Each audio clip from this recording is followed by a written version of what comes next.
કાર્યક્રમ અંતર્ગત હિંમતનગર નગરપાલિકાનું લોકાર્પણ અને ઉદ્યોગ પ્રધાન બળવંતસિંહ રાજપૂતના હસ્તે યોજાયું હતું। બળવંતસિંહે મંત્રીમંડળના વિસ્તરણ વિશે બોલવાનું ટાળ્યું હતું। સમગ્ર ભારતમાં વિકાસ સપ્તાહ અંતર્ગત વિવિધ કાર્યક્રમો યોજાઈ રહ્યા છે, ત્યારે હિંમતનગરની નગરપાલિકા સત્તામાં પ્રથમ આવે છે, ત્યારે આજે નગરપાલિકાના નવીન બિલ્ડિંગનું લોકાર્પણ કાર્યક્રમ યોજાયો હતો। 6.5 કરોડથી વધુની રકમના ખર્ચે બનેલા પાલિકાના નવીન બિલ્ડિંગનું ઉદ્ઘાટન બળવંતસિંહ રાજપૂતના હસ્તે કરવામાં આવ્યું હતું। અદ્યતન સુવિધાથી સજ્જ નવીન બિલ્ડિંગ આજથી ખુલ્લું મુકાયું છે, તો બળવંતસિંહ અને પાલિકાની તમામ ઓફિસની મુલાકાત લીધી હતી અને તો મંત્રીમંડળના વિસર્જન અંગે પૂછતા તેમણે આજે આ કરવા દો એમ કહીને વાતને ટાળી નિવેદન આપવાનું ટાળ્યું હતું। જેકે સિંહ ગુજરાતી સાથે अशोक नाई साबरकांठा। हिम्मतनगर नगरपालिका द्वारा हिम्मतनगर शहर लोगों की सुखाकारी માટે 6.5 કરોડના ખર્ચે અદ્યતન બિલ્ડિંગ બનાવવામાં આવ્યું છે અને આ બિલ્ડિંગ હિંમતનગર શહેરની જનતાને સમર્પિત કર્યું છે। આદરણીય મંત્રી શ્રી બળવંતસિંહ રાજપૂત સાહેબ દ્વારા અને અમારા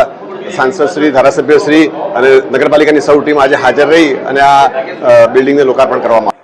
ફંક્શનલ ફ્રેમવર્ક અને પ્રોપર પ્લાનિંગ સાથે કન્ટિન્યુઅસ ઇમ્પ્રુવમેન્ટ અને સસ્ટેનેબલ ડેવલપમેન્ટને સમર્પિત હિંમતનગર નગરપાલિકાનું વિકાસ સપ્તાહ અંતર્ગત જ્યારે આજે લોકાર્પણ થઈ રહ્યું છે, ત્યારે આ તબક્કે હું એટલું જ કહીશ કે બસ સ્ટેન્ડથી નજીકના લોકેશનની સાથે સાથે જન્મ મરણના દાખલા છે, લગ્નની નોંધણી છે, મરણની નોંધણી છે, આ બધા જ ડિપાર્ટમેન્ટનું અલગ અલગ ડિપાર્ટમેન્ટ વાઇઝ તેમજ પ્રોપર પાર્કિંગ સાથેનું આ નવીન ભવન આગામી સમયમાં લોકો માટે સગવડતા પૂરી પાડનારું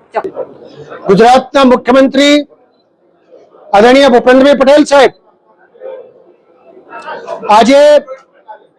આદરણીય આપણા વડાપ્રધાન નરેન્દ્રભાઈ મોદી સાહેબ 2001 થી સખત 24 વર્ષ સુધી ગુજરાતનો,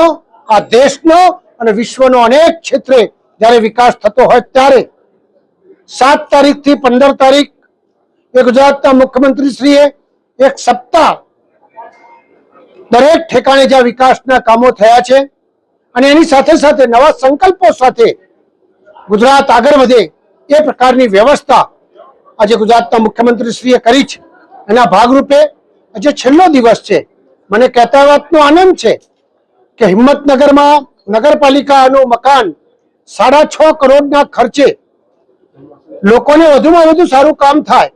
એ પ્રકારની વ્યવસ્થા, એક સરસ મકાન હોય એની અંદર બધા જ અધિકારીશ્રીઓ, પદાધિકારીશ્રીઓ બેસીને લોકહિતનું કામ કરે અને એની સાથે સાથે માત્ર મકાન નહીં, નગરપાલિકાને પણ બી ગ્રેડમાંથી એ ગ્રેડની અંદર એક સરસ મોટો દરજ્જો આપ્યો છે। એના કારણે 12 કરોડથી વધારે રૂપિયા દર વર્ષે આવશે। આપ સૌ વતી અહીંયા આગળ અમારા બધા પદાધિકારીઓ છે, સંસદ સભ્ય, ધારાસભ્ય, નગરપાલિકાના પ્રમુખ શ્રી અને કોર્પોરેટરની ટીમ, પદાધિકારીઓ